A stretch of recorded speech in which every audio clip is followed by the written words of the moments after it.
तो हाँ, बोलिए इंदु। सर जैसे मैं भी स्टडी करने के लिए बैठती हूँ, जैसे आपने बताया अच्छा था ये कि हमें कभी भी पढ़ने के लिए उत्सुकता होनी चाहिए, मन बनाना चाहिए। तो सर जैसे मन बन जाता है, हम पढ़ने बैठे, तो फिर अचानक से घर में किसी मेंबर ने कहा कि ये काम करो, तो उस समय क्या करना चाहिए? बड़ा उस समय मन अट जाता है ना, ये चीज मैं देखती हूँ कि एक मन जो होता है ना, जो आप तैयारी के साथ पढ़ने बैठते हो, वो जब हट जाता है बहुत बुरा लगता है। ये लगता है, सही। सर उसमें कुछ ही काम करें। ठीक ठीक। Thank you. तो सभी को आज के सुबह के सत्र में स्वागत है। जय भीम, नमो बुद्धाय। और आप लोगों का रिपोर्टिंग सुन के बहुत कुछ चीज़ें मुझे समझ में आई, और आप लोगों को भी एक एक दूसरे के प्रति एक संवेदना है, मैत्री का अनुभव हुआ है कि हम जो आध्यात्मिक मार्ग पर चल पड़े हैं तो बहुत ही कठिन है। और कठिन इसलिए है कि हमारी जो सांसारिक व्यस्तता जो है, या हमारी परिवार की जिम्मेदारी है, या समय का जो नियोजन जो है, ये हमारे लिए सबसे बड़ी चैलेंजेस है। और हर व्यक्ति, हर परिवार की एक अपनी यूनिकनेस है। जैसे कि मैं अपने परिवार की बात करता हूँ, तो हमने परिवार को इतना सीमित रखा है जिससे हमारी जिम्मेदारियाँ बहुत सीमित है। और ये इसलिए भी हुआ है क्योंकि हमने जब परिवार बनाया तभी से हमने सोचना शुरू किया था। स्पेशली मेरे थॉट में थी कि मुझे आध्यात्मिक सांसारिक जीवन लाना है। अगर ये मेरे पास में नहीं होती तो शायद हो सके जैसे यार बाकी जो लोग गलती करते हैं, और शिक्षा को कैसे इस्तेमाल करना है, ये कि बुद्ध की शिक्षा क्या है करना है। शिक्षा तो सभी जानते हैं, लेकिन बाबा साहब की शिक्षा सभी जानते हैं, लेकिन उसका इस्तेमाल कहाँ पे करना है। बाबा साहब को पढ़ा तो लगा कि उनकी जो फैमिली प्लानिंग को लेके विज़न है, आर्थिक नियोजन को लेके विज़न है, शिक्षा को लेकर, उसको मैं इम्प्लीमेंट किया। और मैंने देखा कि अगर मैं इसको इम्प्लीमेंट करूँ तभी तो मुझे बेनिफिट मिलेगा। और मैंने वैसे ही किया।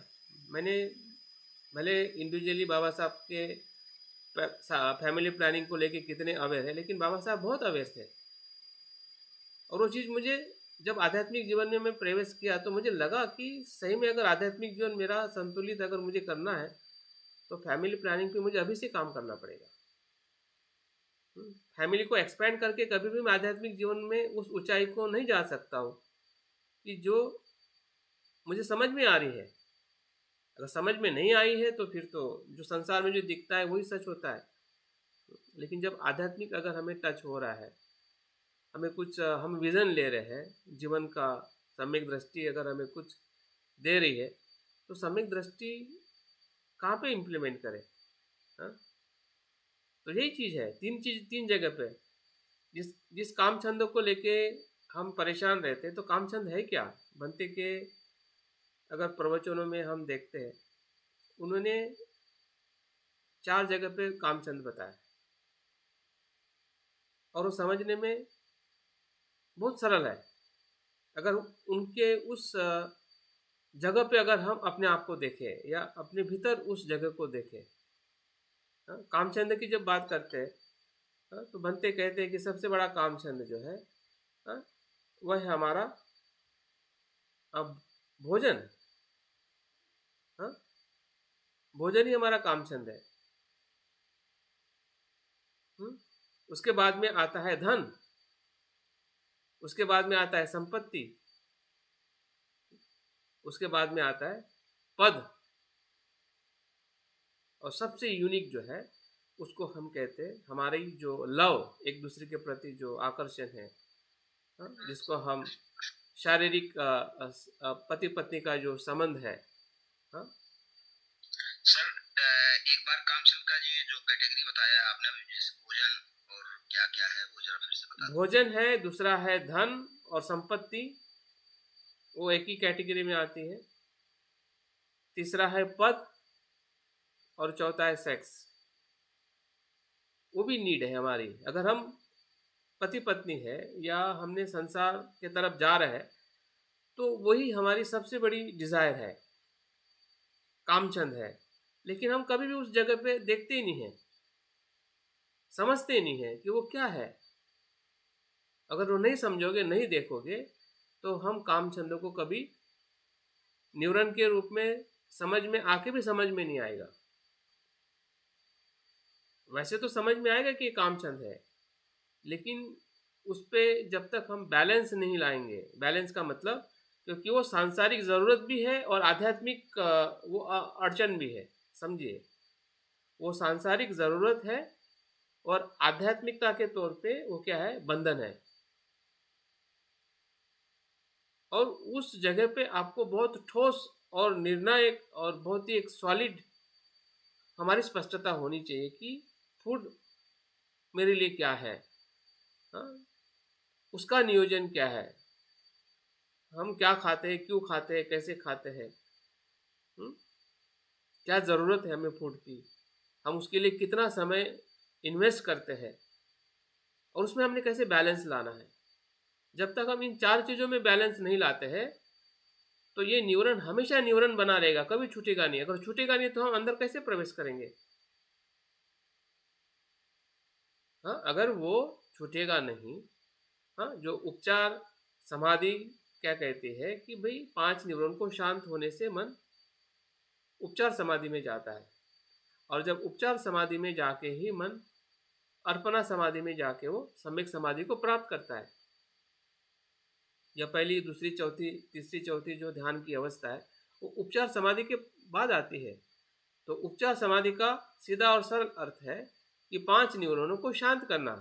अभी 5 न्यूरॉनों में हमें पाँचों न्यूरॉन पता है, अच्छी तरह से पता है, हजारों बार हमने उसको पढ़ा है, समझा है और समझने का प्रयास किया है। लेकिन इस सभी पांचों न्यूरॉन की जड़ जो है वो कामचंद है। और कामचंद के भी भीतर जो हमारे 6 इंद्रियों के बारे में हमें पता है, हाँ, जो बुद्ध अपने पूरे सांसारिक जो हमारी डिज़ायर है, जिसको हम कामचंद कहते हैं या काम तृष्णा कहते हैं दूसरी भाषा में, ये काम ही छंद काम तृष्णा बनता है। काम तृष्णा ही फिर भव तृष्णा बनती है और भव तृष्णा ही विभव तृष्णा बनती है। जब काम तृष्णा बनती है तो वो छंद जो है वो तृष्णा में परिवर्तित होता है कि यही मेरे लिए है इस जीवन में, और फिर और चाहिए, कल भी चाहिए, परसों भी चाहिए, अगले जीवन में भी चाहिए, वो भव तृष्णा बन जाती है। और वही भव तृष्णा को जब हम नापसंद करते हैं कि मुझे नहीं चाहिए, हाँ, हम उससे हेट करते हैं, उसको नकारते हैं, पूरे जीवन को ही नकारते हैं, निराश हो जाते हैं, तो वो विभव तृष्णा है। मतलब अस्तित्व को पूरी तरह से नष्ट करने की भावना, हाँ? अस्तित्व को इंजॉय करने की भावना, या अस्तित्व में बार बार आने की भावना, यही कामचंद है। अस्तित्व में रहने की इच्छा, बार बार आने की इच्छा, या अस्तित्व को पूरी तरह से नकारने की इच्छा कि संसार में कुछ भी नहीं है, मैं रहना ही पसंद नहीं करता हूँ, मुझे ये संसार ही नहीं चाहिए, ये जीवन ही नहीं चाहिए। हाँ, जब हमें ऐसा लगता है तो हमारी विभव तृष्णा है, हम अपने अस्तित्व से हेट करने लगते हैं, नकारने लगते हैं। तो ये सभी चीज़ें कहाँ से आ रही है? और भंते ने जो आज के आधुनिक परिप्रेक्ष्य में हमें समझाने के लिए ये 4 बातें बताई है कि ताकि हम इसको समझे कि हमारा फूड पैटर्न क्या है, फूड का हमारा नियोजन क्या है, हाँ? धन संपत्ति का हमारा नियोजन क्या है, हाँ? हम जिस पद पर है, अभी पद का मतलब ये नहीं है कि जो बड़ा पद ही पद होता है, हर जगह पे हमारा पद है। आपका स्त्री का होना एक पद है, पुरुष का होना भी एक पद है, आपका माता का होना, पिता का होना भी पद है, भाई बहन होना भी पद है। कहाँ पे पद नहीं है आपका? हर जगह पे हम पद पर है।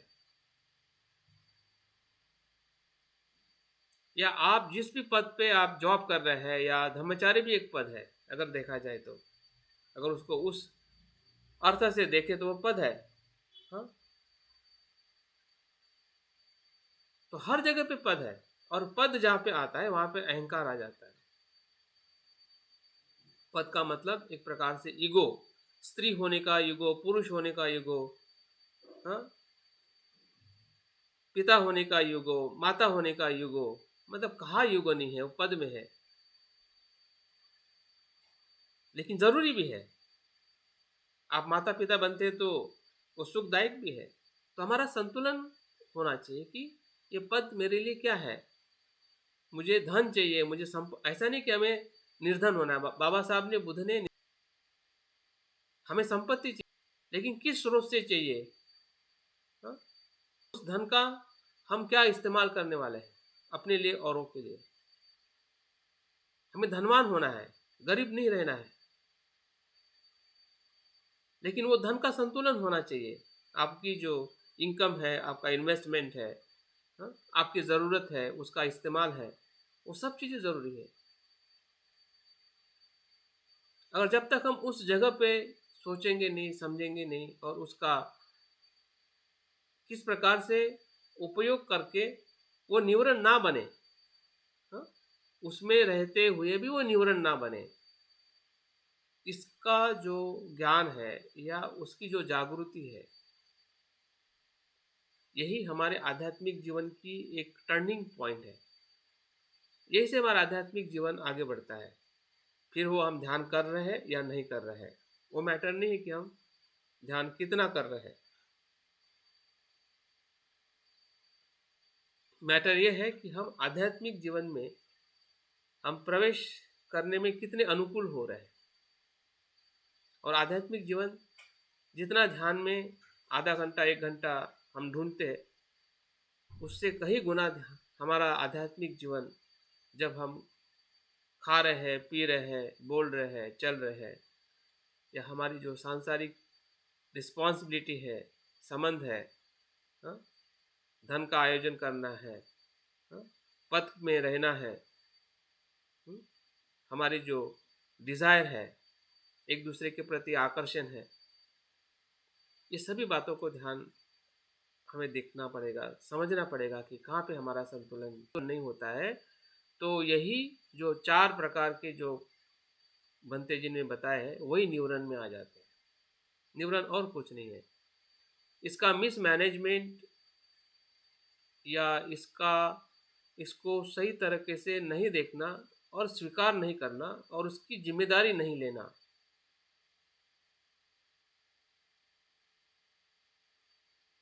वही न्यूरन के रूप में हमारे मन में फिर, अभी धन की बात करो, धन की समस्या हमारे मन में क्यों आती है, अहंकार की समस्या हमारे मन में क्यों आती है,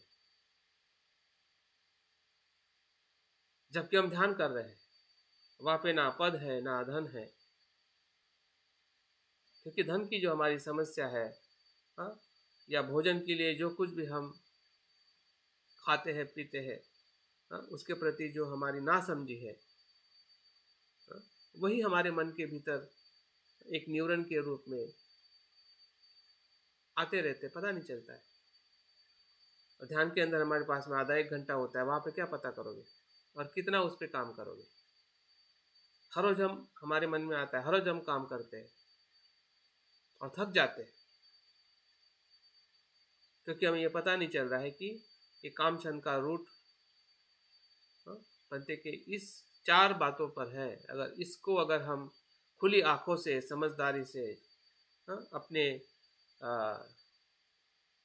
अपने लोगों से चर्चा करके, जहाँ से वो आ रही है, हाँ, धन से आ रही तो धन पे चर्चा करिए, हाँ, पद पे आ रही है तो पद को संभाल के देखिए कि कौन सा युग है मुझ में, स्त्री होने का युग है, पुरुष होने का युग है, एक माता होने का युग है, उसी से हमारे संबंध खराब हो रहे हैं। हाँ, जब आपके एक माता हो के आप पुत्र को देखते हैं, पत्नी को देखते हैं, पति को देखते हैं, हाँ, और उसमें आपके संबंध जब गड़बड़ा जाते हैं, हाँ, तो वही आपके ध्यान के अंदर आ जाता है, हाँ, मेरा बच्चा ऐसा है, मेरा पति ऐसा है, मैं क्या करूँ, क्योंकि आपने उस संबंध को उस प्रकार से देखा नहीं है, इसलिए तो ध्यान के बाद में हमारे मन में आया। अगर उसी प्रकार से देखा होता, जिस प्रकार से, जहाँ पे आपने उस प्रकार से देखना है, तो सिर्फ कर्म होता, कर्म का परिणाम नहीं होता। और ऐसे कि सुभाष जी ने कहा है कि कुशल कर्म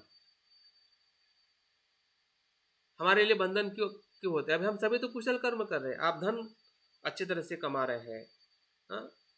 आप भोजन के लिए आप अच्छा भोजन कर रहे हैं, हाँ? आपका जो पद है, हाँ? वो भी आपका सामाजिक पद है, हाँ? नैसर्गिक पद है। सभी पद नैसर्गिक है, लेकिन उसी पद में हम फंसे हुए हैं, क्योंकि उस पद को या इस छंद काम छंद को हम, ये सभी कुशल कर्म है, ये कुशल धर्म है। अगर हम इस चारों चीज़ों पे हमारे काम हो रहे हैं, वर्क हो रहा है, या हमारा मन इसमें कुशलता से काम कर रहा है, हाँ? तो ये कुशल हमारे लिए मुसीबत क्यों बन रहे हैं? मुसीबत इसलिए बन रहे हैं क्योंकि उस कर्म को या उस जिम्मेदारी को, हाँ, हमने नित्य समझ के उसको देख रहे हैं। अकुशल को छोड़ना नहीं है, अकुशल के नित्य भाव को छोड़ना है, हाँ? ये समझ में आई है। जब हमने अनित्य को, अकुशलता को हमने छोड़ा या छूटता है, तो अकुशलता के प्रति जो हमारी जो दृष्टि है वो छूटती है। तो अपने आप वो कर्म जो है वो शुद्ध हो जाता है, अकुशल भी शुद्ध हो जाता है। क्योंकि अकुशल इसलिए है क्योंकि आपने वैसी दृष्टि को निर्माण किया है जिसको मिथ्या दृष्टि करते, इसलिए वो अकुशल बन जाता है। अन्यथा वो अकुशल नहीं है। आपका द्वेष भी अकुशल नहीं है, द्वेष तो ऊर्जा है। आपका लोभ भी अकुशल नहीं है, लोभ तो ऊर्जा है। क्योंकि वही लोभ जो है बुद्ध के श्रद्धा में परिवर्तित हो जाता है जब वहां से लोभ छूट जाता है, लोभ की दृष्टि छूट जाती है उस वस्तु के प्रति या उस कर्म के प्रति। तो बुराई तो छूट जाती है, लेकिन अच्छाई भी जो हम कर रहे हैं, कुशल कर्म भी कर रहे हैं, तो कुशल कर्म भी अनित्य है। अभी अनित्य है मतलब वो नहीं करना है, या आ, उसके नहीं होने का भाव नहीं है, वो है, वो करने भी है। लेकिन करते समय हमें इतनी ही जागृति रखनी है कि वो भी बदल रहे हैं, उसका अनित्य भाव भी हमें छोड़ देना है। और जब भाव छूट जाता है तो कुशल तो कर्म रहेगा ही आपका, दान का हो या फिर मैत्री का हो, या फिर हम अपने परिवार की जो सांसारिक जो हमने जिम्मेदारी ली है वो बुरी नहीं है। बुद्ध ने संसार को नकारा नहीं है और ना ही भागे है। संसार से ना बुद्ध भागे हैं, ना भागने के लिए बोलते हैं, ना बुद्ध ने संसार को ना फंसे है, दोनों भी है, ना फंसे है ना नकारा है। तो हम क्यों फंस रहे हैं? क्योंकि इन चार चीजों के प्रति हम इतने स्पष्ट नहीं हो पा रहे हैं। और ये स्पष्टता कहीं ना कहीं हमें अपने चिंतन से, हमारे रोज के जीवन में हम अपनी इस चारों चीज़ों को कैसे देख पा रहे हैं, कितना संतुलन आ रहा है और कितना नहीं आ रहा है, बस यही है हमारा काम चल। जितना आपका संतुलन आ रहा है, देखिए अगर भोजन में संतुलन है तो भोजन के प्रति आपके मन में शारीरिक जो भी समस्या अपने आप कम होगी, और जब समस्या कम होगी तो न्यूरन नहीं रहेगा। जहाँ तक समस्या है, जहाँ तक आपका इनबैलेंस है, तो आपके मन में हमेशा आपके शरीर के प्रति जो भी बीमारी है या जो भी व्यथा है वो न्यूरन के रूप में हमारी, फिर वो हमारा किसी प्रकार का भी पेन हो, डर हो, या जो कुछ भी हमारे शरीर में आ रहा है वो भोजन के वजह से आ रहा है। और भोजन का असंतुलन, नासमझी, अस्पष्टता, यही कारण है। और वहाँ पे काम तो करना ही पड़ेगा, नहीं तो न्यूरन कभी समाप्त होने वाला नहीं। जब न्यूरन समाप्त नहीं होगा तो हम आगे वाले ध्यान के भीतर इच्छा तो रहेगी जाने की, बुद्ध होने की इच्छा रहेगी, लेकिन बुद्ध होना इसके वजह से नहीं हो पाएगा। हाँ, जहाँ पे हमें देखना है वहाँ पे हम नहीं देख पा रहे हैं। हमारी इच्छा की तरफ देख रहे कि मुझे बुद्ध होना है, बिल्कुल अच्छी बात है। बुद्ध होने की इच्छा रखना बुरा नहीं है, लेकिन बनते संरक्षित जी कहते कि बुद्ध होने की इच्छा बोधिचित्त नहीं है।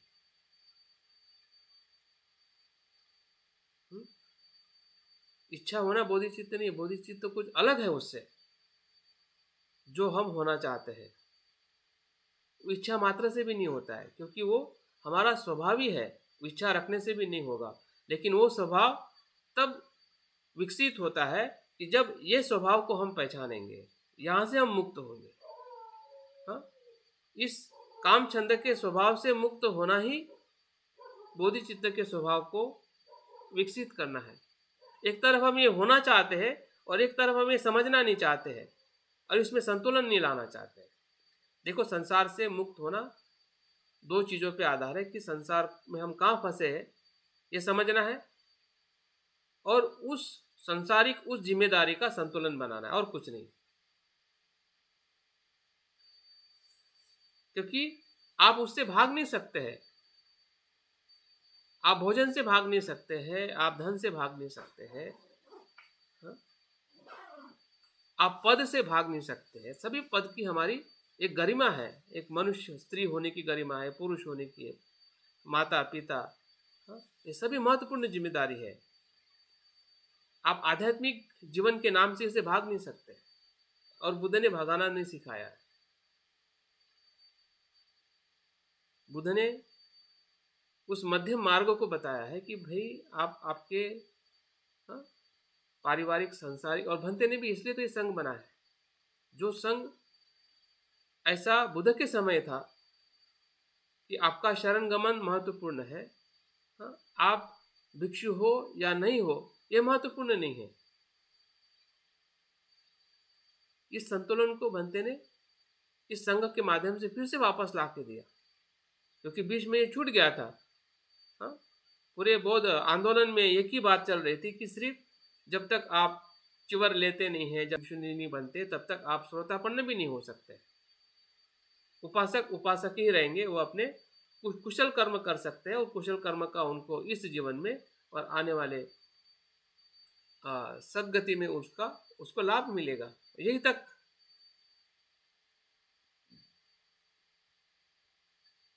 संघ का या बौद्ध धर्म का दायरा था। इस बात को भूल गए थे कि जो पारिवारिक जीवन में जीने वाले जो बौद्ध है या उपासक है, हाँ, उनके लिए क्या, उनका उद्देश्य क्या, सिर्फ दान पुण्य करना और शील का आचरण करना, और इस जीवन में सुखी होके अगले जीवन में सुखी होने का इंतजार करना, मुक्त होना नहीं। बुद्ध के समय मुक्त होना था। और ऐसे बहुत सारे उदाहरण, हजारों उदाहरण, एक दो नहीं। जितना भिक्षु संघ था उससे डबल गुना उपासक थे, और हर उपासक कहने की उस अवस्था से गुजर रहा था। हमें कुछ ही उदाहरण, कुछ ही नाम मिलते हैं जो हमें संकलन में या साहित्य में लिखे गए हैं, लेकिन ऐसे बहुत सारे नाम थे, नाम हो गए या लोग होंगे कि जो जिसका जिक्र हमें शब्दों में या सूत्रों में मिलता नहीं है। तो आप देखिए कि ऐसा क्यों हुआ था, और आज ये संघ जो है या संघ के माध्यम से जो हमें आगे उसी ही उद्देश्य की तरफ ले जाने के लिए भंते की शिक्षा अगर है, तो हम किस प्रकार से, कहाँ पे हमने अपने संतुलन को आध्यात्मिक जीवन की तरफ जाने के लिए जो है वही हमारी आवश्यकता है, और उसी आवश्यकता को पूरी करते हुए, हाँ, हमारी जिम्मेदारी को ले, हाँ, कुशल कर्म करते हुए, हाँ, उससे हम तब मुक्त होते हैं कि जब उसको इनपरमानेंस देखते हैं। जब आप उस कुशल कर्म को, फिर आपका भोजन लेना हो, जैसे कि, हाँ, धन कमाना हो, या हमारा पद हो, या हमारा जो शारीरिक संबंध हो, अगर इसमें जब अनित्यता नहीं देखते तो यही कुशल धर्म जो है, कुशल कर्म जो है, वो हमारे ध्यान में न्यूरन के रूप में आ जाते हैं। और कुछ न्यूरन नहीं है, यही न्यूरन है। और इस न्यूरन की पहचान होके आपको उसी जगह पे काम करना पड़ेगा जहाँ से वो आ रहा है। ध्यान के भीतर हम काम नहीं कर सकते। ध्यान के भीतर तो लगता है अगर आ रहा है तो उसको बादल की तरह आते जाते देखना है और हमारे ध्यान पे हमें फोकस करना है।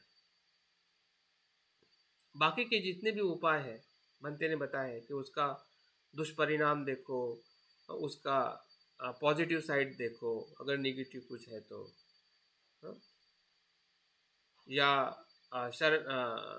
पाप देश ना करो, शरण गमन करो, हाँ? ये सभी उपाय जो है, हाँ? हमें ध्यान के बाहर, हाँ? जहाँ से वो आ रहे हैं, भोजन से आ रहे तो भोजन को वेरीफाई करो। आपकी कुछ आर्थिक चिंता है, आर्थिक प्रॉब्लम है, तो उस जगह पे आप उसका नियोजन करो। आपके पारिवारिक संबंध में कुछ प्रॉब्लम है तो आपका ईगो देखो कि आप किस पद से आप आपके रिलेशन को मेंटेन। जब तक हम उस जगह पे जाके काम नहीं करेंगे, हाँ, तो हमारा जो आध्यात्मिक जीवन जो है और ना ध्यान में संतुलित रहेगा, ना ध्यान के बाहर संतुलित रहेगा। सिर्फ इच्छा रहेगी कि मेरा ध्यान अच्छा हो, सिर्फ इच्छा रहेगी कि मैं श्रोतापन निर्वाण को प्राप्त करूं। लेकिन ये प्राप्ति जो है उसी तभी संभव है कि जब हम जहाँ पे फंसे हुए हैं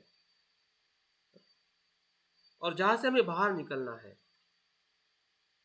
वही निर्वाण का मार्ग है।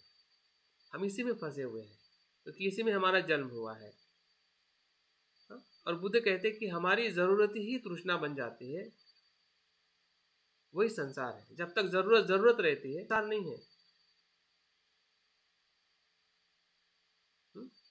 ज़रूरत बनती रहती है या उस तक उसको हम देखते हो तो संसार वहाँ से नहीं बनता है। लेकिन संसार जब ज़रूरत तृष्णा बन जाती है, और इसलिए बनती है क्योंकि उसको हम नित्य मानते हैं। इसलिए तो चार विपर्यास है ना, हाँ? चार विपर्यास से हम अपने कर्मों को देखते हैं, हाँ? जो अनित्य उसको नित्य देखते हैं, जो अनात्म है उसको आत्मा देखते हैं, मेरा देखते हैं, हाँ? जो दुख है, हाँ? इस चारों जगहों पे दुख है, हम कभी दुख नहीं देखते। भोजन भी दुख है। आप देखिए कि जब आप भोजन करते हैं तो कुछ समय के बाद वो आपको दुखदायी होने लगता है, उससे आप ज़्यादा नहीं खा सकते। अगर वो सुख होता तो आपको खाने में आनंद मिलना चाहिए, भूख के बाद में भी खाने में आनंद मिलना चाहिए। और जो भोजन जो है, शरीर जो है, हाँ, वो इसलिए भी दुख है क्योंकि वो अनित्य है, वो बीमारी से भरा हुआ है, मृत्यु से भरा हुआ है, गंदगी से भरा हुआ है। क्या उस प्रकार से हम अपने भोजन शरीर को देखते हैं? अगर नहीं देखोगे तो उसके प्रति हमारी आसक्ति बनी रहेगी। भले हम कुशल कर्म कर रहे हैं, शरीर के प्रति भले हम कुशल कर्म कर रहे हैं। कुशल का मतलब क्या है? वो कुशल कर्म तब छूटते हैं कि जब हम उसके धर्म को देख के कुशल कर्म करते हैं। अकुशल के धर्मों को देख के तुमने अकुशल कर्म छोड़ दिया है। लेकिन जो कुशल कर्म भी कर रहे हैं तो कुशल कर्म का भी धर्म है। तो उस धर्म को जानते हुए जब हम अपने कुशल, चारों जगह पे हमारे कुशल कर्म है, तब जाके उसके प्रति जो हमारी जो जागृति है, कर्म की जो जागृति है, वही जागृति हमें वो न्यूरन से मुक्त करने के लिए मदद करेगी। नहीं तो निरंतर हमारे कर्म जो है, हाँ, वो ध्यान में तो हमें परेशान करेंगे ही करेंगे, लेकिन हमारे व्यवहार में, हमारे जीवन में भी परेशान करेंगे। ना हमारा संसार अच्छा रहेगा, हम कितने भी अच्छे रहेंगे लेकिन फिर भी हमारे भीतर जो अहंकार रहेगा या बीमारी रहेगी या डर रहेगा, तो सांसारिक जीवन में भी हम हमारे पास में धन भी होगा फिर भी हम सुखी नहीं रहेंगे। हमारे पति पत्नी बच्चे भी अच्छे रहेंगे फिर भी हमारे अगर वहाँ पे ईगो के संबंध है, हाँ, कि मैं पुरुष हूँ, मैं माँ हूँ, मैं पिता हूँ, मैं ये हूँ, मैं वो हूँ, अगर इस भाव से अगर हमारे संबंध रहेंगे तो आप संसारिक जीवन भी सुख से नहीं जी पाएंगे। और यही हो रहा है, आप देखिए, मतलब असंतुलन रहने से हम संसार के जीवन को भी हम सुख से जी नहीं सकते। और आध्यात्मिक जीवन में अगर निवरण आ रहे हैं तो इसी के वजह से निवरण आ रहे हैं, हमें समझ में आना चाहिए। यही पे गड़बड़ है, इसी कर्म में हमारी गड़बड़ है। 4 जगहों के क्षेत्र में, एक भोजन का क्षेत्र, दूसरा जो हमारा धन संपत्ति का जो आयोजन नियोजन है नहीं है, या जो भी है, या कम है, या उसके प्रति हम कितने सजग है नहीं है, उसका एक क्षेत्र। और एक एज अ पद करके, जो भी जिस पद पे भी हमारी जो स्थिति है उसको हम कैसे देखते हैं, हाँ? और हमारे जो शारीरिक संबंध है उसको लेके हम कितने संवेदनशील हैं। तो मुझे लगता है कि यही हमारी पूरी आ, मन को बनाने का, जिसको हम संसारिक मन कहते हैं, या संसार में जिसको हम प्रपंच कहते हैं, इसी से ही सब कुछ निर्माण होता है। हाँ? जब तृष्णा पूरी नहीं होती है तो द्वेष आता है। द्वेष कोई मतलब अलग से भाव नहीं है, इच्छा का, इच्छा की पूर्ति नहीं होना ही द्वेष है। जहाँ जहाँ इच्छा पूर्ति नहीं होती है, हाँ, इन चारों स्थिति में, वहाँ वहाँ हमें व्यक्तियों का, वस्तुओं का और परिस्थिति का द्वेष आता है। जब भोजन टेस्टी नहीं होता है, हमारे रुचिकार नहीं होता है, तो हमें भोजन का भी द्वेष आता है और भोजन बनाने वाले का भी द्वेष आता है। उसी प्रकार से सभी जगह पे जहाँ पे भी हमें द्वेष आता है तो समझ जाइए कि जो हमारी उस वस्तु के प्रति जो आसक्ति है वो वहाँ पे पूरी नहीं हो रही। ज़रूरत पूरी हो रही है लेकिन आसक्ति पूरी नहीं हो रही।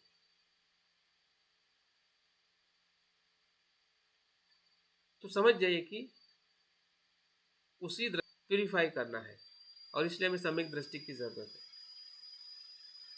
ध्यान के साथ अगर सम्यक दृष्टि नहीं है तो ज्ञान को प्राप्त हम नहीं हो सकते हैं। इसलिए बुद्ध ने ध्यान को पहला नहीं रखा, सम्यक दृष्टि को पहला रखा। ध्यान से और सम्यक दृष्टि का बहुत आसपास का संबंध है। सम्यक दृष्टि से अगर हम ध्यान करते हैं, इन 4 चीज़ों को थोड़ा समझ के, इसका जो संतुलन है, यहाँ पे जो समस्या हमें दिखाई दे रही है, उस समस्या पे अगर हम थोड़ा थोड़ा भी काम करते तो आप देख पाओगे कि हमारे न्यूरन की जो क्षमता है, न्यूरन का जो प्रभाव है, आपको कम होते हुए दिखाई देगी। क्योंकि हमने इस चारों क्षेत्रों पे कहीं ना कहीं वर्कआउट किया है, मेंटेन किया है, और हम पूरी कॉन्फिडेंट है कि मैं इस संसार में रहते हुए संसार से मुक्त हो सकता हूँ। वो कॉन्फिडेंस, वो विश्वास, वही श्रद्धा है। संसार में रहते हुए संसार से मुक्त होना, संसार को छोड़ते हुए संसार से मुक्त होने का कोई आदर्श नहीं है। तो जो आदर्श है मध्यम मार्ग का बुद्ध का आदर्श है। तो संसार से मुक्त होना मतलब संसार की मिथ्या दृष्टि से मुक्त होना। जिन चारों चीज़ों के प्रति जो हमारी मिथ्या दृष्टि है, रॉन्ग व्यू है, गलत धारणा है, ये विपर्यास है, उस विपर्यास को क्लीन करना है। अगर जितना वो क्लीन होगा उतना न्यूरन आएगा, लेकिन परेशान नहीं करेगा। भी परेशान इसलिए हो रहे क्योंकि हमें यहीं पे काम करने में हम असफल है। अगर यहाँ पे सफलता आ जाती है तो भले कितना भी बड़ा बुद्ध के मन में मार आए, लेकिन मार वो जीत नहीं सके, क्योंकि उनके पास में पूरी स्पष्टता थी कि उन्होंने जो कुशल कर्म किया, हाँ, वो क्यों और कैसे किया। तो हमें भी पूरी स्पष्टता होनी चाहिए कि भाई मैं जो भोजन ले रहा हूँ तो अगर बीमारी है तो क्योंकि ये फूड के वजह से है या मेरी आसक्ति की वजह से है। तो जब आप जानते हैं कि ये ऐसा है तो आप उससे डरोगे नहीं, स्वीकार करोगे कि भाई मैं ऐसा कर्म किया है अभी तक, तो इसका बीमारी आ रही है, तो दर्द हो रहा है, तो मैं क्या इससे बच नहीं सकता। फिर वो न्यूरन नहीं बनेगा, वो आपका एक आधार बनेगा इससे मुक्त होने के लिए। नहीं तो फिर हम अपने आप को कोसते रहेंगे कि भाई मैं सब कुछ अच्छा हो, अच्छा कर रही हूँ, ये कहाँ से क्यों आ रहा है। जो होगा उसका भी कारण कर्म है, जो हमारे साथ में अच्छा होगा उसका कारण भी कर्म है। ये कारण हमारी मिथ्या दृष्टि है, क्योंकि कर्म जो हमने अगर कुछ चीज की है तो उसका परिणाम भी तो मिथ्या दृष्टि वाला ही मिलेगा ना।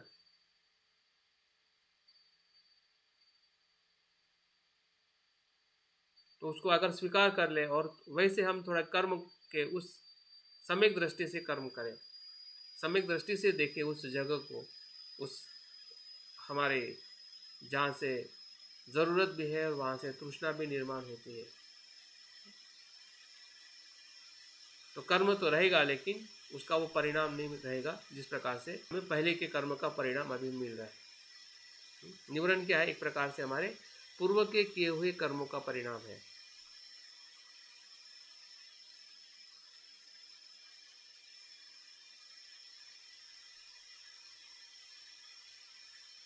तो कर्म एक अपने आप में मन की अवस्था है, और मन की अवस्था का जो विजन जो है वो आपके मनस्कार से होके गुजरता है। जैसा आपका कर्म करने का अप्रोच होगा, जागरूक और अजागरूक, स्किलफुल और अनस्किलफुल, वही आपके कर्म को निर्धारित करता है, कि आपका कर्म आपके लिए बंधन वाला है या बंधन से मुक्त करने वाला है। तो इस प्रकार से हम अपने निवरण के पहली जो हमारी कड़ी है, और उसी से सब कुछ कड़ियाँ बनती है। फिर व्यापाद हो या थिन मिद हो, उदुत कुकुच हो या फिर विचिकित्सा हो, जितने भी आगे के जो चार निवरण है वो इसी ही कड़ी के साथ में उसका एक्शन और रिएक्शन है। जैसे मैंने कहा कि व्यापाद द्वेष कामचंद का ही विपरीत स्वभाव है, वो नहीं होगा तो आपको द्वेष आएगा। कामचंद ज़्यादा होगा तो आलस आएगा, कामचंद ज़्यादा होगा तो आपकी भीतर अस्थिरता आएगी, चिंता आएगी, और ज़्यादा होगा तो फिर वो विचिकित्सा में परिवर्तित हो जाएगा। जैसे हमें ध्यान करने से कुछ मिलेगा, मिलता है, होगा, हमारे मार्ग पे हमें डाउट्स आने लगते हैं जिस मार्ग पे हम चल रहे हैं, क्योंकि हमारा कामचंद इतना स्ट्रांग है कि उसको हम समझ नहीं पा रहे। तो ये सभी जो बादल है या ये सभी जो निवरण है, वही हमारे सांसारिक और आध्यात्मिक जीवन की एक शुरुआत है,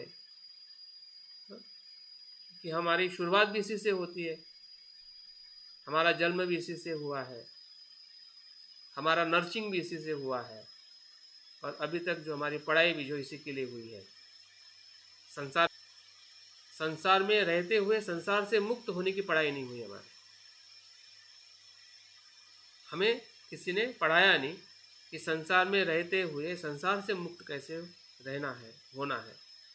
ये पढ़ाई कुछ वर्षों से हम सीख रहे हैं, लेकिन समझ में कितनी आ रही है, ये इसी सवाल पे फिर से हमें अपने आप को पूछना चाहिए। जब से भी हम पढ़ रहे हैं, बुद्धिज़्म इसी की शिक्षा देता है, संसार में रहते हुए संसार से मुक्त कैसे होना है। तो इसकी दृष्टि इस चार जगहों पे हमें अप्लाई करनी है। अगर अप्लाई करना सीख जाते हैं और सीखने का प्रयास करते हो, तो आने वाले समय में आप देखोगे कि हमारे ध्यान के भीतर या जीवन के कोई भी कर्म के भीतर हमें 5 निवरण आएंगे ज़रूर, लेकिन परेशान नहीं करेंगे, क्योंकि उसका रूट जब तक है तब तक तो आएंगे। बुद्ध के इतने बोधिसत्व होने के बाद में भी उनके मन में मार आया, राग आया, द्वेष आया, डर आया, तो नहीं आएंगे ऐसा मत सोचिए। हाँ, इतना ज़रूर सोचिए कि ये मुझे परेशान नहीं करेंगे या मैं इससे परेशान नहीं होगा। ये जो कॉन्फिडेंट है, ये आपको इसको समझने से आ सकता है। 4 जगह से अगर आप समझ जाते हैं तो वो कॉन्फिडेंस आप में आएगा, और न्यूरन आपको कभी भी परेशान, वहाँ से भी आप आगे जाने के लिए अपने आप को खुला रख सकते हैं। तो यही इस पूरे जागृति का अभी ध्यान के भीतर हम एक ही कामचंद को देखेंगे। कामचंद पे ही हम अपने जागृति का सराव करते हुए आनापान सति का हम ये तो एक मिनट सर, अभी ध्यान में जाने के पहले मैं ये बात सवाल ये आ रहा है मन में कि जब जो अंकित हमें जो प्रैक्टिस करा रहे थे हमें, तो सती का जब चाहे बाकी मेडिटेशन करते हैं हम या सही में सती करते हैं, तो उससे जो निवरण आते हैं और नेमिंग का और उसका जो वैसे तो मेरी तो अवस्था ये है कि मुझे वो अभ्यास कभी कोई निवरण होता है तो वो सती की अवस्था ऐसी रहती है कि उससे उसका वो निर्मूलन हो जाता है। तो हाँ, उस अवस्था और ये अभी जो जितनी आपने चर्चा की है, मैं हर समय सती की अवस्था में नहीं रह पाता, ये 24 घंटे नहीं रह पाता, कुछ काम करने पड़ते। तो हाँ, सती से विस्मृति की अवस्था में हो जाता। ये जो आप बात बता रहे हैं उसका और इसका क्या मतलब, थोड़ा रिलेशन बता के फिर आपसे स्टार्ट कर सकते हैं।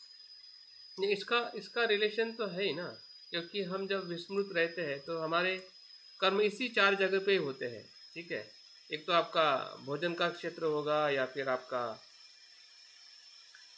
धन से रिलेटेड होगा, या फिर आपका पद का होगा, जिम्मेदारी होगी, या फिर हमारे जो संबंध है उसके रिलेटेड होगा। तो यहाँ पे जैसे हमारा मन विस्मृत होता है तो कर्म भी विस्मृत ही रहेंगे। अनकॉन्शियसली ही हम कर्म करेंगे। अनकॉन्शियस के अंदर दोनों चीज़ या द्वेष हो सकता है, और वो कर्म अगर अनकॉन्शियसली होते हैं तो उसका जो इम्पैक्ट जो है वो कहीं ना कहीं इम्पैक्ट होगा, क्योंकि हमारा इंटेंशन नहीं है। देखो प्रकार से होते हैं, एक तो आपका इंटेंशन होता है अजागरूक किसी को हानि पहुंचाने का, हाँ, तो उसका जो प्रभाव ज़्यादा होता है। आपका एक अजागरूक रह के हमें पता नहीं, उसमें उतनी इंटेंसिटी नहीं होती है, उसमें उतने उसका इरादा नहीं होता है कर्म करने का, किसी को हानि पहुंचाने का। तो उस प्रकार से हम उसको देख सकते हैं, और परिणाम दोनों का है, लेकिन परिणाम के प्रभाव में फर्क पड़ जाता है। जब आप किसी को इरादे से कुछ कर्म करते हैं या बोलते हैं या किसी प्रकार का भी हम व्यवहार करते हैं, तो उसकी जो प्रभाविकता जो है, उसका परिणाम जो है हमें काम छंद में ज़्यादा एग्रेसिव, ज़्यादा हमें परेशान करता है। अगर आपका इंटेंशन उतना बुरा नहीं है और ऐसा ही हो गया, अनजाने में हो गया है, तो वो भी अकुशल ही कर्म है, अनजाने में होना या जानबूझकर होना। तो उस प्रकार से उसकी जो परिणाम कारकता हमें अपने काम छंद में आती है, और उस प्रकार से उसको हमें महसूस करना है कि मेरा इरादा नहीं था, फिर भी मुझसे ऐसा कर्म हुआ है।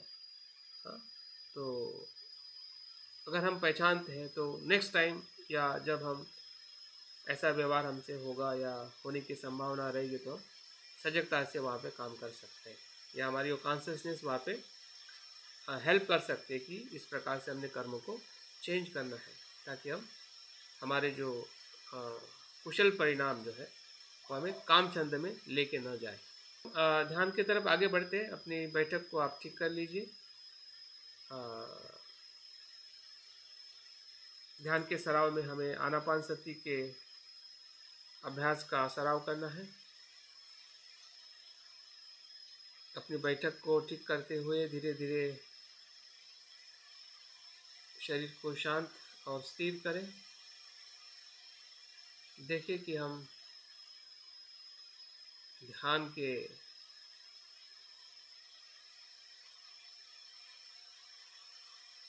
के आसन में, सुखद आसन में बैठे हैं,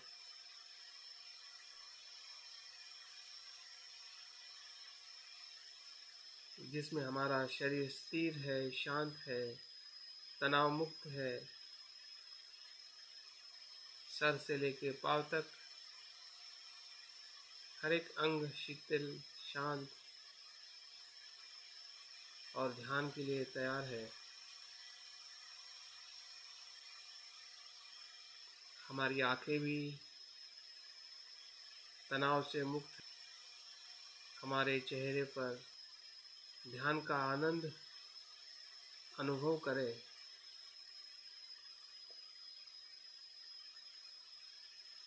आपकी सभी पेशियाँ स्थिर है, सुखद है। आपका हंसता हुआ चेहरा आपके ध्यान के क्षण कर रहा है।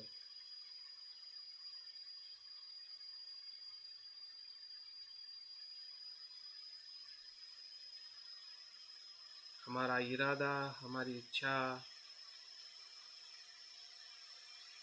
ध्यान करने की है, वही हम कर रहे हैं।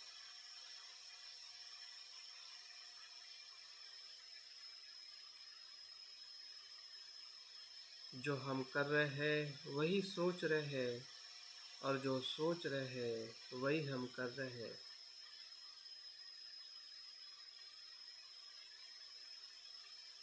हमारा शरीर और मन और ये समय के साथ हमारा संकल्प है कि जैसे बुद्ध ने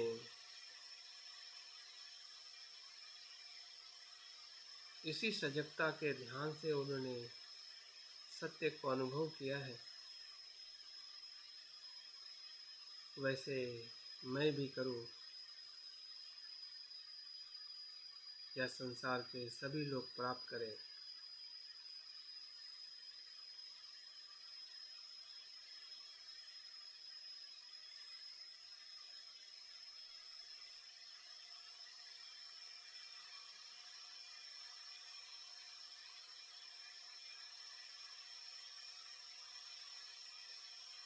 आनापानासति ध्यान के प्रथम चरण में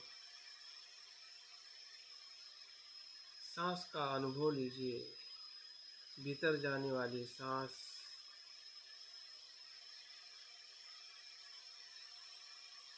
भीतर जा रही है,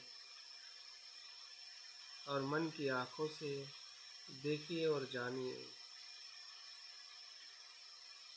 आना पाना, सांस का अंदर आना, सांस का बाहर जाना। आप चाहे तो उसे काउंटिंग, गिनती से भी देख सकते हैं। अगर आपका मन ज़्यादा भटक रहा है और आप उसे स्थिर करना चाहते हैं,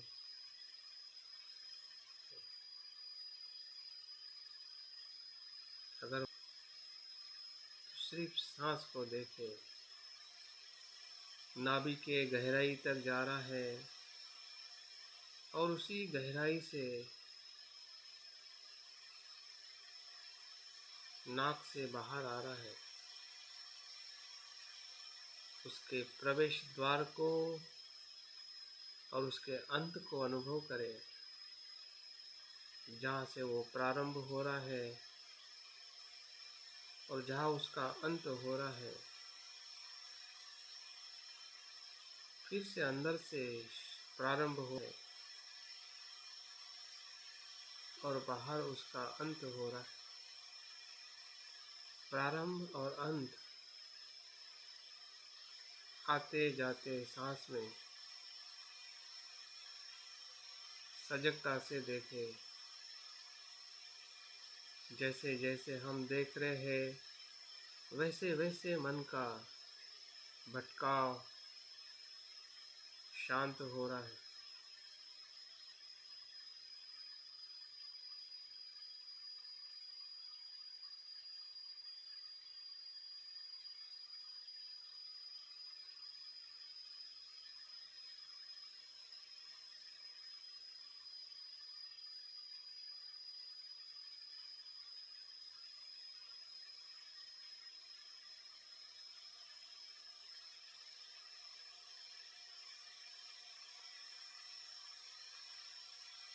अगर मन भटक रहा है और सांस को नहीं देख पा रहा है,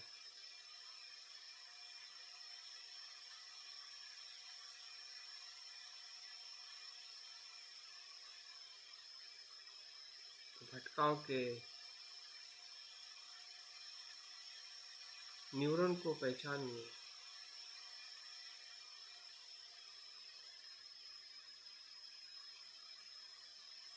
वो किस प्रकार का न्यूरॉन है,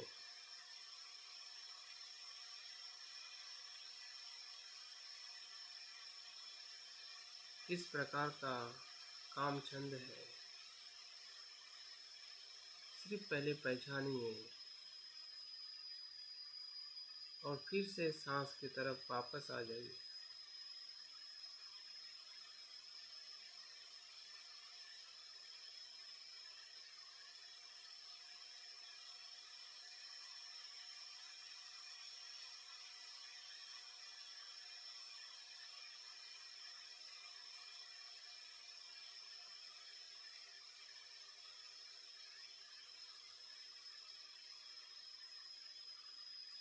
क्या वो विचार बार बार आ रहा है?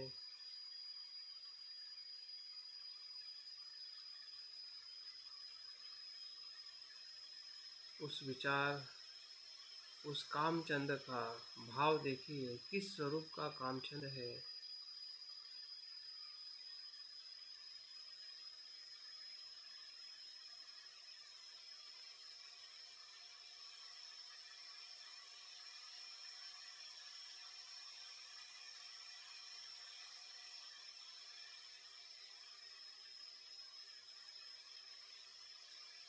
और अपनी जागृति को फिर से वापस ले आइए।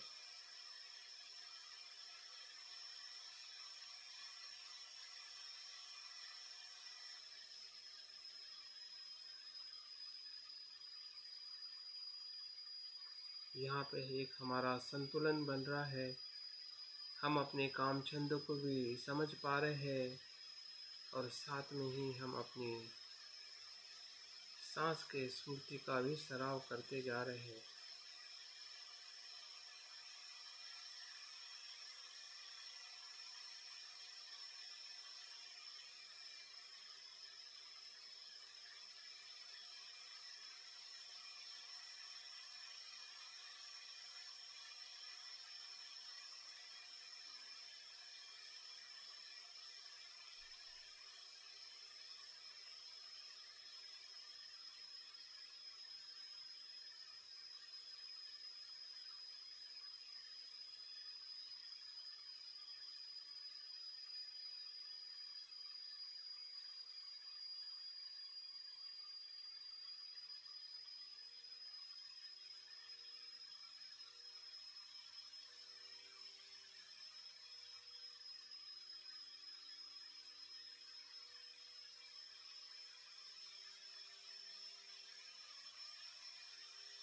निवरण का आना ये हमारे अजागृति से किए हुए कर्म का परिणाम है।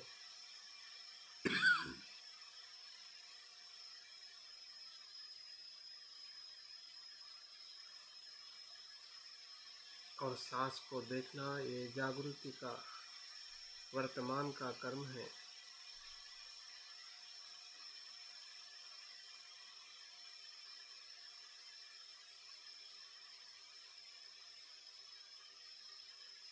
दोनों मन, जो भूतकाल का है और जो वर्तमान का है,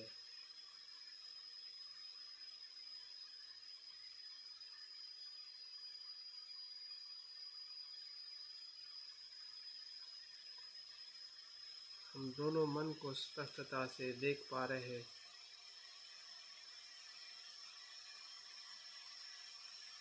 और वर्तमान के मन को करते जा रहे हैं, उस मार्ग पर चलते जा रहे हैं। सांस सांस की सजगता।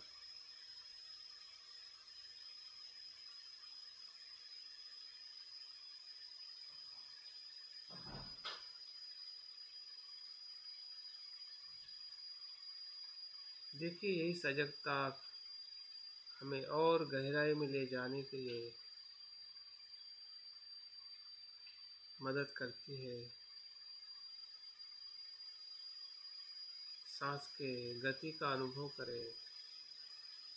सांस के आने की गति क्या है, जाने की गति क्या है, सांस लंबा है या धीमा, इसका भी अवलोकन करें।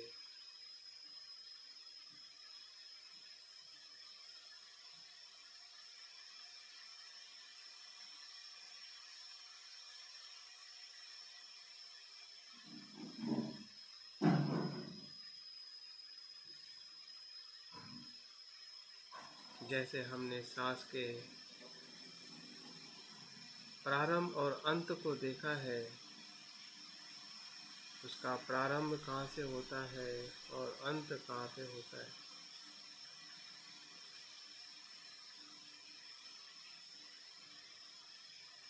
वैसे ही उसकी गति का भी अनुभव करें। भीतर जाने वाला गति का है, लंबा है या छोटा।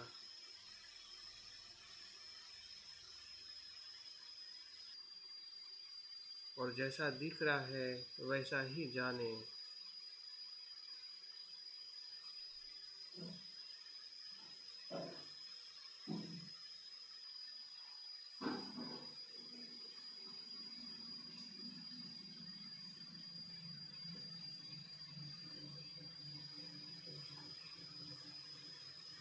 अभी फिर भी कोई काम छंद हमें दिखाई दे रहा है तो उसके स्वरूप को पहचानिए। किस स्वरूप का काम छंद है।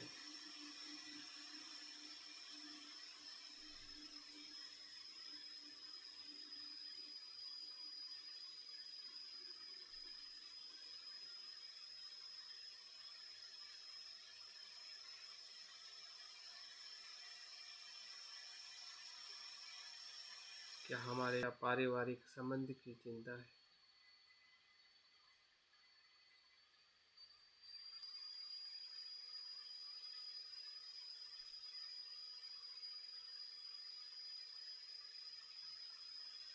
किस का काम छंद,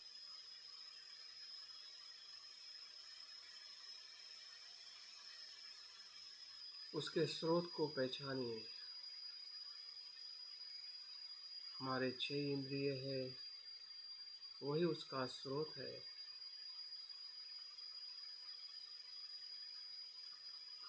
इसी इंद्रियों से विषयों का स्पर्श होके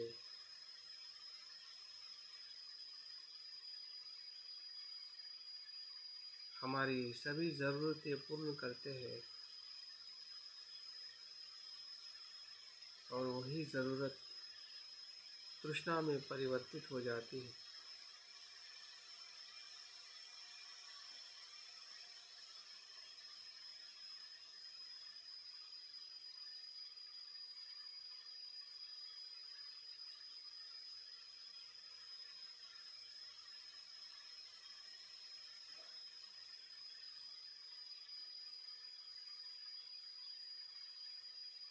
अगर पहचान पा रहे हैं तो उसे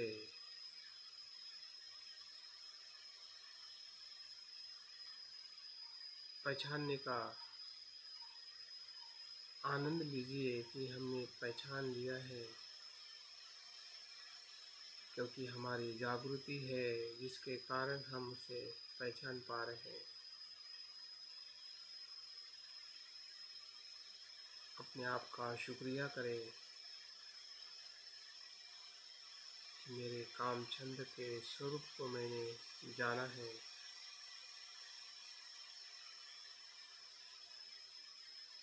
और फिर से अपनी सांस के जागृति की तरफ वापस आ जाइए।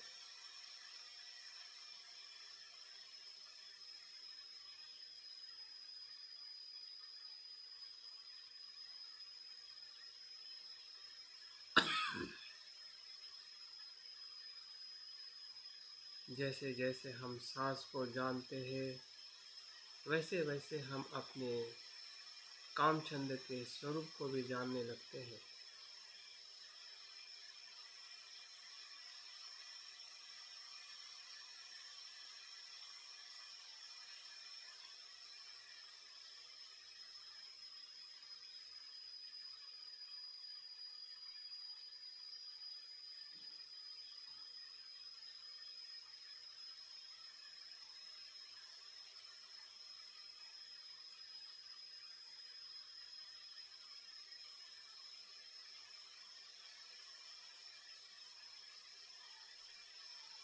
सांस अपनी गति से आ रहा है और जा रहा है। हम सिर्फ सजगता से वैसे ही उसे देख, और जैसे उसकी गति है उसी की सजगता से हम अपने आने वाली एक गति है।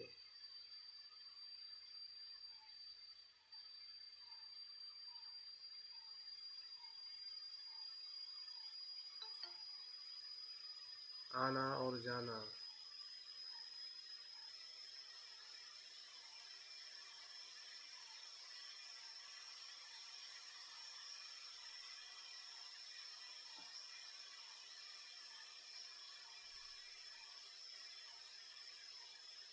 सांस की और गहरी सूक्ष्मता का अनुभव करें,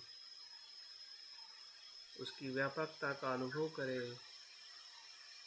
शरीर के हर एक पेशी में सांस आ रही है, सांस जा रही है। जितनी उसकी सूक्ष्मता है उतनी ही उसकी विशालता है, व्यापकता है। सांस के हर एक स्पर्श का अनुभव करिए। आपके मस्तिष्क से लेकर पैर के आखिरी पेशी तक सांस का आना जाना है।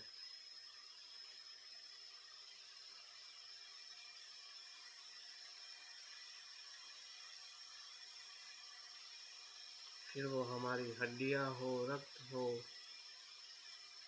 हृदय हो, मस्तिष्क हो, सभी ऑर्गन में, शरीर के सभी हिस्सों में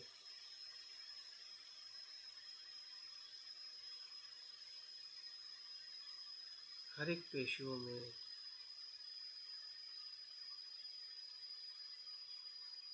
सांस का आना जाना है। तभी वो जीवित रहती है, सांस लेने से, सांस छोड़ने से। कितना अद्भुत है।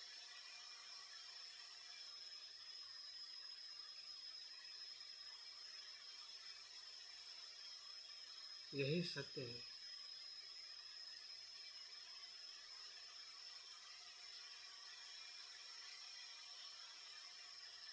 हमारी काया की, शरीर की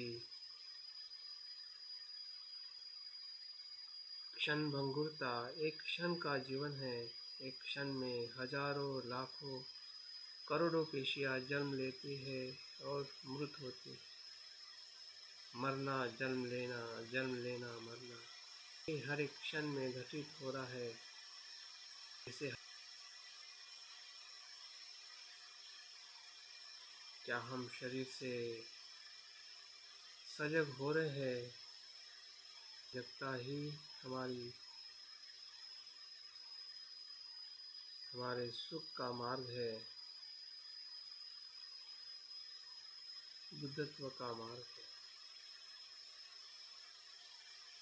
जो हमें बोध हो रहा है वही ज्ञान है। उसे जैसा है वैसा देखना ही सम्यक दृष्टि है।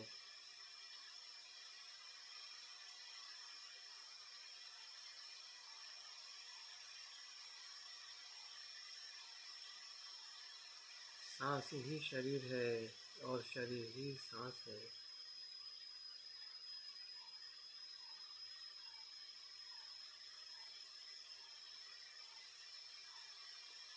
इस शरीर से किए हुए जितने भी कर्म हैं, जिस कर्म का विपाक हमें काम छंद के रूप में दिखाई दे रहा है,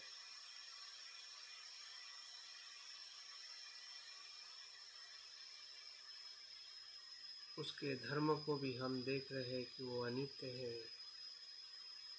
तब भी अनित्य था जब हमने कर्म किया था और उसे हमने नित्य माना। उसी के कारण वो न्यूरन के रूप में हमारे मन में आ जाता है। अभी उसी कर्म को हम अनित्य देख रहे हैं। वो जब कर्म किया था उसी क्षण में वो नष्ट हुआ है। उस भाव से हम मुक्त हो गए हैं।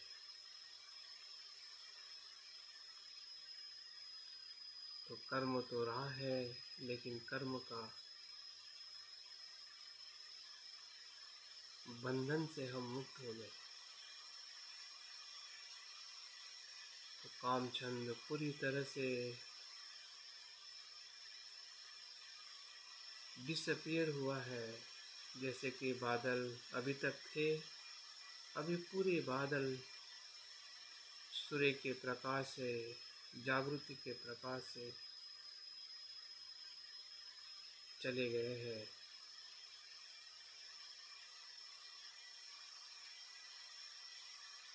जो हमने कल नहीं जाना था वो अभी जान लिया है कि हमारे सभी कर्म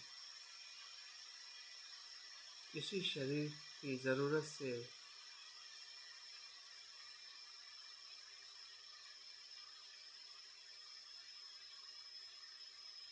पूर्ण होते हैं। लेकिन जब शरीर को हम नित्य समझते हैं तो वही कर्म निवरण के रूप में निर्माण करते हैं।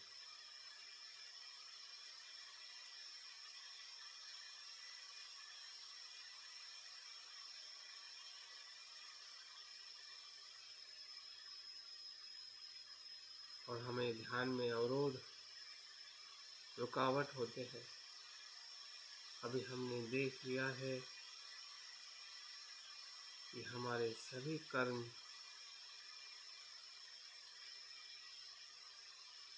बंधन से मुक्त है।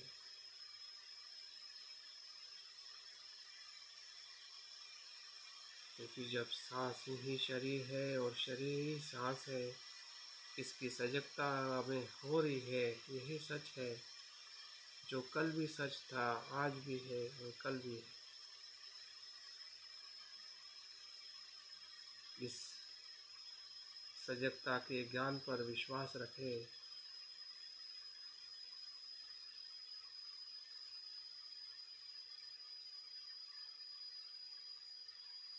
और सभी निवरणों से मुक्त हो जाइए।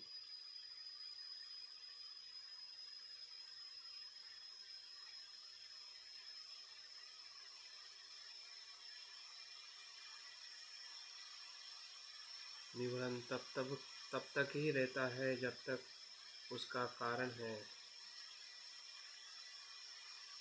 मिथ्या धारणा है। जब मिथ्या धारणा ही नष्ट हो जाती है तो सभी निवरण बादल की तरह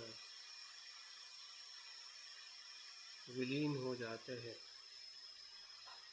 और सिर्फ प्रकाश ही प्रकाश रहता है, सजगता ही सजगता पूरे शरीर में, कर्मों में। फिर वो कर्म भोजन लेने का हो, धन कमाने का हो, या किसी भी पद पर का हो, शारीरिक संबंध हो, सब कुछ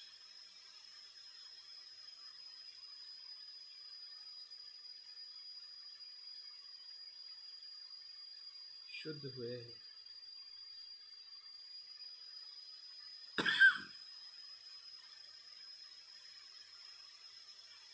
क्योंकि तब भी शुद्ध ही थे, लेकिन हम नासमझ थे।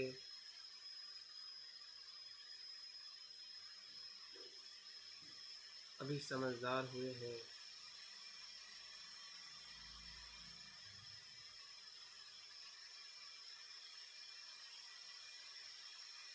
देखिए हमारा शरीर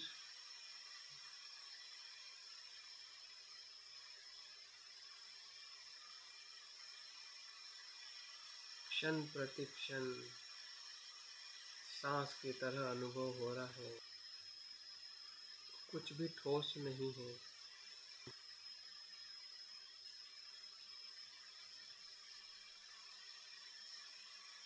इस शरीर की ज़रूरत पूरी की जा सकती है।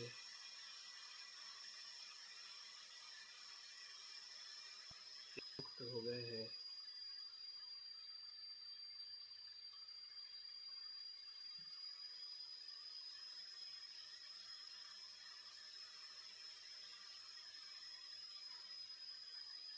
और यही सजगता हमें अपने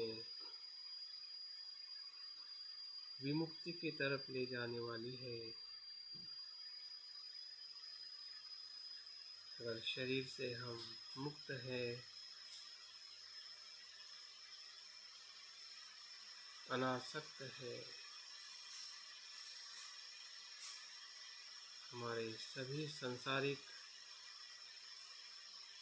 जिम्मेदारियों को पूर्ण करते हुए इस शरीर की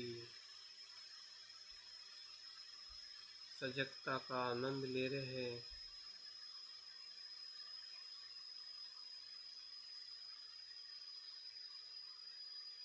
और अनासक्ति के मार्ग पर प्रवेश कर चुके हैं।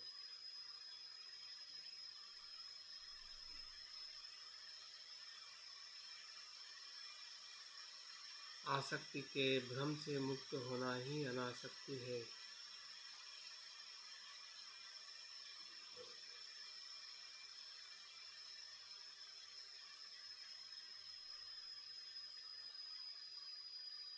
कर्म के स्व से मुक्त होना ही अनासक्ति है।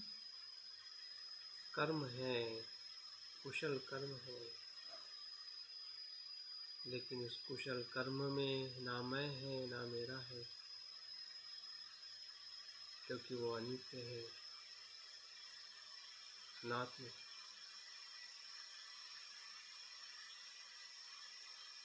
इसी की सजगता, यही सम्यक दृष्टि है।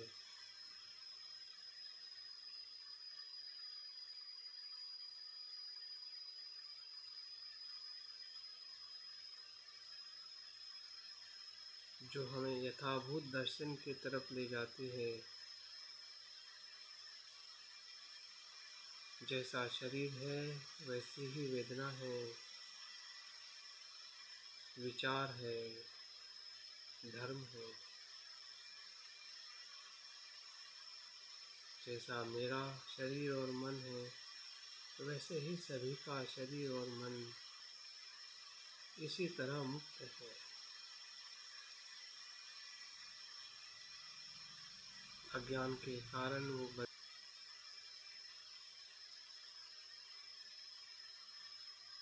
लेकिन सत्य स्वरूप में वो मुक्त है।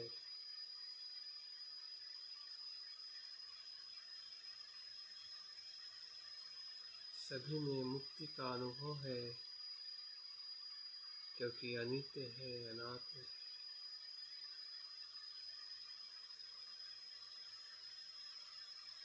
किसी भी अस्तित्व के प्रति हमारे मन में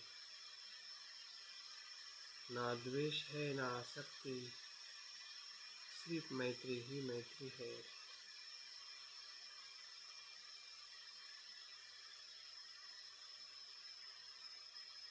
फिर हमारा भोजन लेना हो, धन कमाना हो, किसी पद पे जिम्मेदारी लेना हो, या हमारे शारीरिक संबंध हो पति पत्नी के, मैत्री से पूर्ण है, क्योंकि सत्यता का अनुभव हमें हुआ है।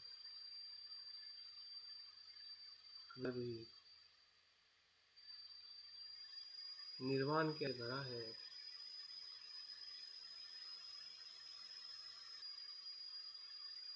जिसमें मैत्री है, करुणा है।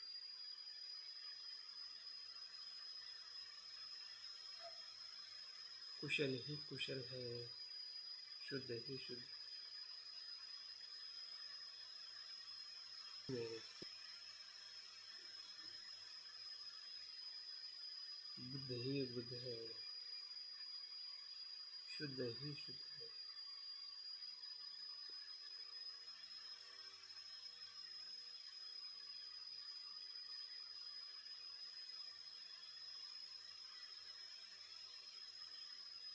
सबे संखारानि सबे संखा सबे संखार सबे धम्मा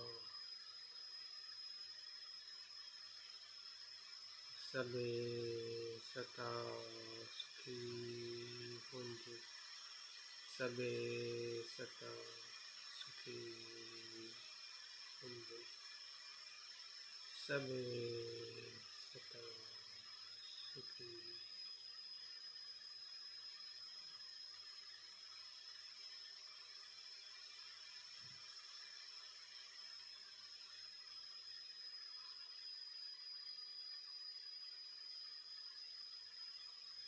ध्यान को पूर्ण करते हुए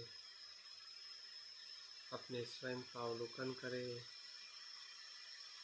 जो कुछ भी हमें साक्षात्कार हुआ है सजगता का और हमारे भीतर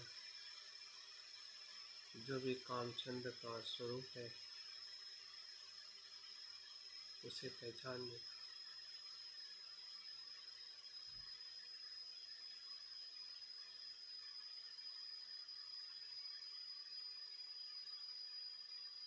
उस पर कार्य करें।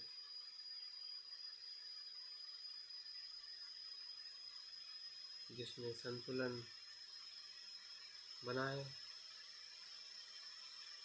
मध्यम मार्ग से उसका आचरण करें। धीरे धीरे आंखें खोलते हुए ध्यान को पूर्ण करें।